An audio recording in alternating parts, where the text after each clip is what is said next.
Well, hello there. I'm back with another vlog pretty quickly. It's been a bit of a weird sort of time for me since the last vlog, quite busy. I've also contracted coronavirus despite having both my jabs and then having a third booster jab on top of that. But hey, it was just like a bit of a bad cold, so I'm feeling much better now. It has meant that I couldn't get to a haircut appointment, so I have this horrible mop. But I'm back at work now, so it's all right. Anyway, on to the reason of this video. So this video is, or this vlog is about my flash fiction story, The Last Hope.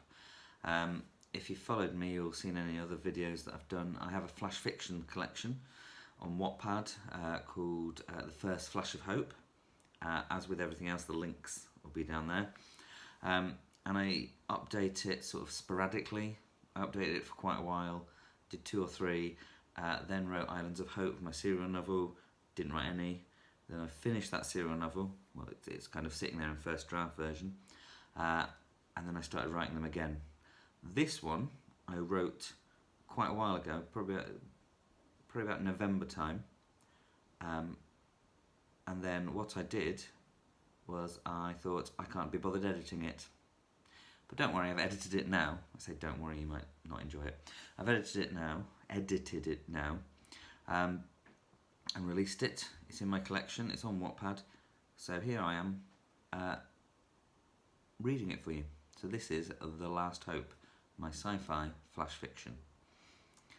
Oranges and reds glinted off the cockpit's glass, the vacuum of space hiding the ear-splitting rumble. Another down. He was the only one left. He feared this moment would come. One by one, his comrades falling, now just debris in the black ether. Small fighters buzzed around, dodging fire from the glowing blue orb, the planet they intended to obliterate now peace talks had stalled. But fighters were not his concern. Like a hive of wasps, he intended to take down the Queen, and only then mop up the remaining insects which buzzed around with no purpose. He needed to be smart. He could not allow the fighters to take him before he reached their mothership. At over 200 metres in width and 3 times as long, the leader of the Armada was the biggest ship that had ever entered Wentian space. Gun turrets protruded every couple of metres along the grey rectangular mass. On top sat his target, a second rectangular shape with large windows, allowing those piloting this beast to see ahead. If he destroyed that, the ship would be directionless and at the mercy of the planetary bombardment. Fail, and the Leviathan would make it to the planet, deploying thousands of trained foot soldiers. A red laser sped millimetres past the front of his vessel. Too close. He breathed deeply, droplets of sweat appearing on his brow. That was a warning he needed to be more aware, a warning that his ship acted like a flashing beacon in the middle of a plain on a dark night. The radar showed a pack of 5 fighters circling back toward him, the others ignoring his presence and heading for the planet's surface to take down the cannons. How would he shake all 5 off? He knew he would be able to take 2 before succumbing to the barrage of firepower. The ship, the Goliath, might be his people's downfall, but could be his saviour. If he kept his fighter low to the mammoth invader, he would be out of the range of its gun turrets, and any missed shots from the pack of 5 would cause damage to their mothership. One of its guns might even take down a fighter.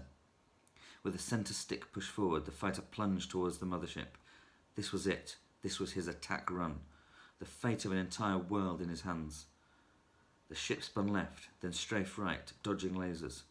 A fighter on the radar flashed, then blinked from existence. He looked back, seeing the end of the explosion. His fist pump was short-lived, as a volley of fire answered his tactics. He pulled up, back into range of the cannons, the only way to get clear of the remaining 4 fighters. He descended again, seeing fires from the first attack burning out on the surface of the Goliath. Firing randomly on the way back, knowing it would make little impact on the monstrous ship, he smiled, happy that he had at least created some destruction. To his dismay, the 4 fighters made their way below the cannon fire without incident. Laser shots streamed past once more. He thanked his gods the invaders spent more time trying to convince others their path was righteous than practicing hitting targets. His ship rocked, the right wing sparked, an orange light flashed on the console. Too cocky, he thought. He stared forward and watched his target racing toward him. Still, it stood too far away. Even with their lacklustre shooting, he would be lucky to make it there. But Wentian pilots were not known as the best in the galaxy for no reason. He had a few tricks up his sleeve.